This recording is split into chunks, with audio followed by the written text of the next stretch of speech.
Terminator Genisys. Alright, everybody, it's time to go over Terminator Genisys.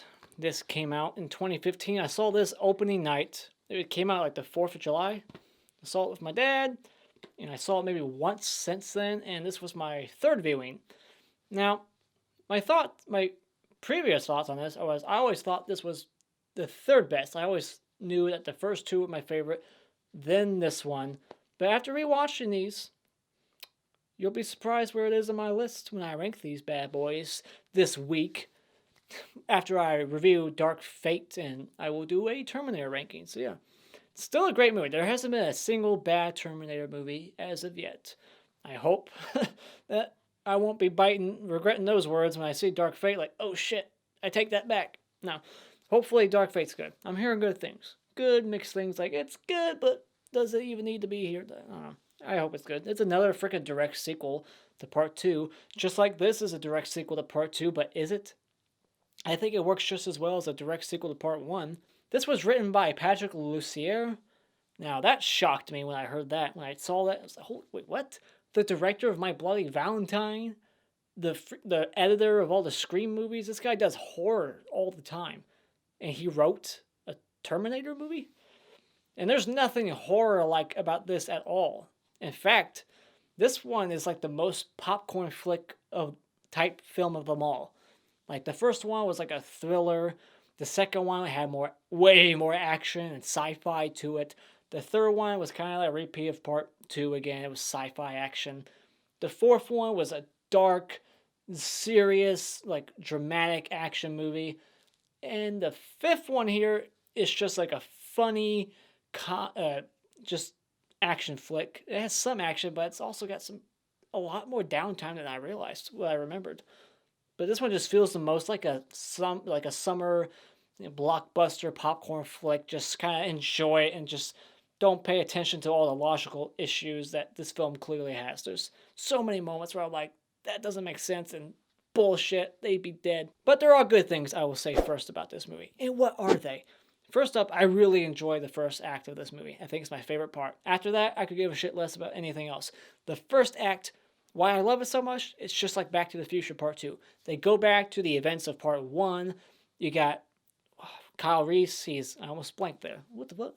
Kyle Reese, he goes to the shoe store. He's got those sneakers. He gets the same exact sneakers. All the events being replayed. Different actors, of course. It's 30 years later. But I just love that. I love all the attention to detail, the same shoes, some of the same shots, how like the camera, the crane, how they use it on like the dumpster truck, the hobo, all that stuff. It's great. I just love the fan service it's paying to the first film, and then you get the best of both worlds. You get the bad guy from Part 1, as the T-800 comes back, but he immediately just gets killed. And then the T-1000 from Part 2 is in here. It's a different actor, an Asian actor. But we get both of those bad guys just to be like, oh, sweet. We get to see those two villains return. But then there's a new villain in this movie, and I really like the new villain. I thought it was ballsy to make John Connor the main savior of this universe, of the Terminator franchise, the villain. I thought that was ballsy, so I like that. I love that risk they took. Like, let's take a character that everybody knows and loves, and let's make him the villain. And what's his new abilities? He can like shapeshift or like I don't know what, phase shift. Like, I don't know what, I'm not a scientist, but what he does when he's like going through Arnold back and forth, like he is powerful as hell. And I like J.K. Simmons in this movie. I thought he has great comedic timing, just his line delivery, his face, just, I love everything that he says. Like, I thought he was the most standout, funny character.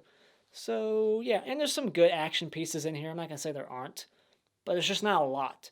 But when you do get the action, it is fun. Now for my mixed thoughts. CGI in this movie, it's 2015. It could be better.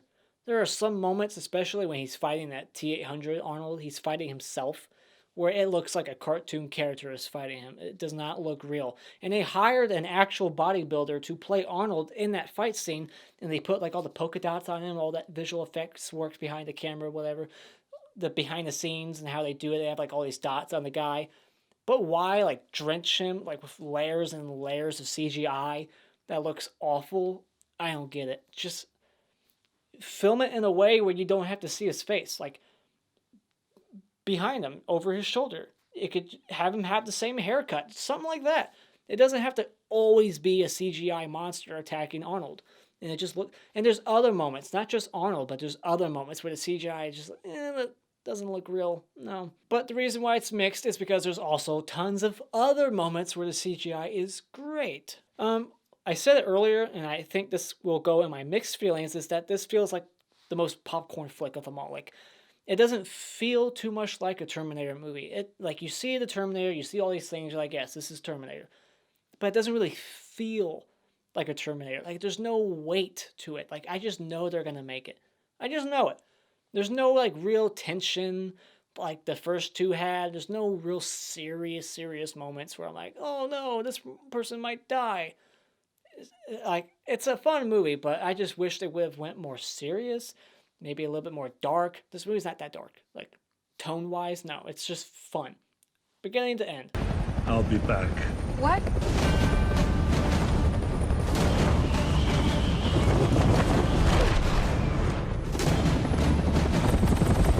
Now for my negatives, I do not care for Emilia Clarke as Sarah Connor. I'm not saying she's a bad actress, but when I see Emilia Clarke, I don't see Sarah Connor. One, I think she's way shorter. And I'm a continuity person, so I know it's 30 years later. You can't just make Sarah Connor look like she did before. You can't bring that actress back and make her look like her 30-year-old self again. She's like 60 now. It's like, I see these people, and I'm like, I have to like keep reminding myself, like, oh yeah, that's Kyle Reese. That's supposed to be Sarah. But they don't really seem like those characters that we know from the first movie. They act different. And I understand Sarah because she's a different timeline version of herself. But another thing, like, she says to Kyle Reese, the first thing she says, come with me if you want to live. That is purely just fan service. Because how the fuck, like, that's called a coincidence. Like, did Arnold tell her to say that? Like, oh, by the way, you should say this because he says that to you in the first movie in this other timeline. So it would be cool if you just said it to him. Is it a coincidence that she just happens to have the same, like, you know, quote, like the same line that she likes to say all the time, just like him? Really? No, that's just fan service, pure fan service. And then Arnold, he says, I'll be back. And he jumps out of the chopper. I'm surprised he didn't say at some other point, like, let's get back to the chopper. There's just like little winks and nods that feel forced. They're not naturally done. It just feels like, let's just say it because we have to. And there's not a whole lot of action in this movie. Like I think I said it earlier, there's some action, but there's really not that much. There's a lot of just exposition and explaining how this works, what happened, blah, blah, blah. It just keeps slowing down. It has a very uneven pace. Like, it's not a quick movie. You feel this 2-hour runtime. The other movies that were like over 2 hours, 2.5 hours, they flew by. I also didn't care for Arnold Schwarzenegger basically having human emotions. They basically make him a human. Like, the faces he makes and how, like, he carries these photographs of Sarah Connor to San Francisco and he has them like pinned up like magnets on a fridge. Like, he's like reminiscing of Sarah while he's waiting 30 years for her to come back. It's like, that's not what a robot would do.